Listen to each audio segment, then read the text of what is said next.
Since the Democrats in Congress have clearly forgotten how to tell the truth, here are the facts about impeachment. There was no illegal quid pro quo.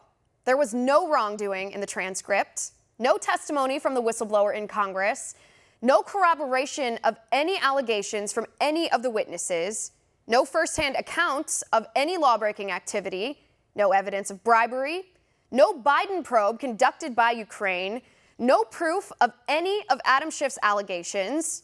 In other words, Democrats in Congress are partisan hacks. Oh, and by the way, the U.S. military aid to Ukraine was released, and all witnesses who were asked during the impeachment hearings said the investigation of Burisma was legitimate. All the witnesses who were asked admitted Hunter Biden on the board of Burisma gave the appearance of a conflict of interest, and none of the witnesses had proof of Adam Schiff's allegations against President Trump.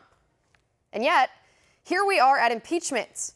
You tell me if it's fair or partisan for the Democrats to try to impeach President Trump with no proof of wrongdoing, all because they don't think the president should be allowed to set foreign policy, because they think it's illegal for the president to fire administration officials, because they think it's a crime to tweet.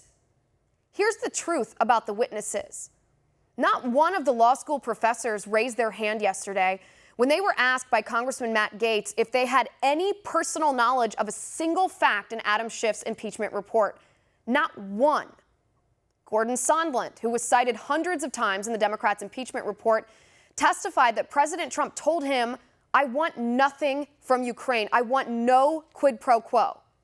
Sondland testified that he just presumed a quid pro quo, but President Trump never told him about any preconditions for aid. Sondland testified that President Trump never, ever asked him about the Bidens. Alexander Vindman, supposedly the Democrat star witness, testified that he was on the Trump-Zelensky phone call, and the transcript of the call was very accurate. He admitted people can interpret the call differently than he did. Tim Morrison, Vindman's boss, testified he was also on the call, and nothing on the call concerned him. Kurt Volker testified he was never involved with any bribery or extortion, and the White House never asked him anything of the kind.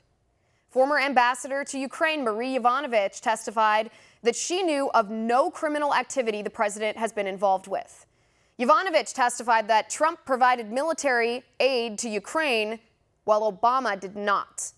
She testified that the Obama administration was worried about Hunter Biden and Burisma enough to prep her for questions about conflict of interest before her confirmation hearing. And other witnesses say it's perfectly normal to evaluate a country's corruption before giving them U.S. taxpayer money. And nobody had any firsthand knowledge of an illegal or inappropriate quid pro quo. All this, and Adam Schiff refuses to allow the whistleblower who made the original allegations to testify before Congress. And yet, despite the unfair process, despite the partisan hackery from the Democrats, despite unfriendly witnesses, the Democrats still can't offer any proof of wrongdoing by President Trump. But they want to impeach him anyway. No matter if you're a Republican voter or a Democrat voter, that is dangerous to our country, and I think we all know it.